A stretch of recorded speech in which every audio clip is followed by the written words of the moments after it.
കുറേ നാളായിട്ട് ഞാൻ ആഗ്രഹിക്കുന്നതാണ് കേരള ലിറ്ററേച്ചർ ഫെസ്റ്റിവലിനൊന്ന് പങ്കെടുക്കണമെന്ന്.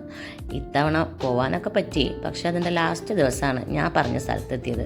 അതുകൊണ്ട് തന്നെ അത്യാവശ്യം നല്ല തിരക്കുണ്ടായിരുന്നു. സെക്ഷൻസിലൊന്നും കറക്റ്റായിട്ട് ഇരിക്കാനൊന്നും പറ്റിയില്ല.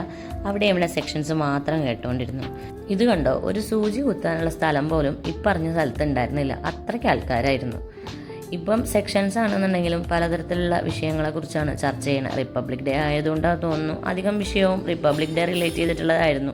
സന്ധ്യാസമയത്ത് ബീച്ചിലെത്തിയതുകൊണ്ട് തന്നെ സൂര്യാസ്തമയം വളരെ മനോഹരമായിട്ട് എനിക്ക് അവിടെ ഇരുന്ന് കാണാൻ പറ്റി.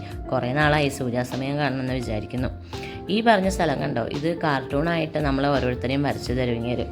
അപ്പോൾ ആ കൊച്ചിനെ എടുത്തിട്ട് ആ കൊച്ചിൻ്റെ ചിത്രം വരയ്ക്കാനുള്ള പുറപ്പാടായിരുന്നു ഞാൻ അവിടെ എത്തിയപ്പോൾ. എന്നാൽ പിന്നെ ഒന്ന് കണ്ടു കളയാമെന്ന് വിചാരിച്ച് കുറച്ച് നേരം ആ തിക്കിലും തിരക്കിലും നിന്നിട്ട് ആ ചിത്രം വരയ്ക്കുന്നത് കൊണ്ട് നോക്കിയിരുന്നു. ഉന്തിയും തള്ളിയും ചാഞ്ഞും ചെരിഞ്ഞും അതിൻ്റെ ഇടയിൽ കൂടെ കുറച്ച് നേരം ചിത്രം വരയ്ക്കുന്നത് കാണാൻ പറ്റി. ഇതാ ഈ ഫോട്ടോയിൽ കണ്ടോ, വേറൊരു കൊച്ചിനെ വരച്ചു കൊടുത്തതാണ്. ഈ ഒട്ടകപ്പുറത്ത് വരുന്ന സഫാരി എന്നും കാണാനൊരു കൗതുകമാണ്. ഈ കോഴിക്കോട് ബീച്ചിൽ ഇത് തുടങ്ങിയിട്ട് കാലം കുറേയായി.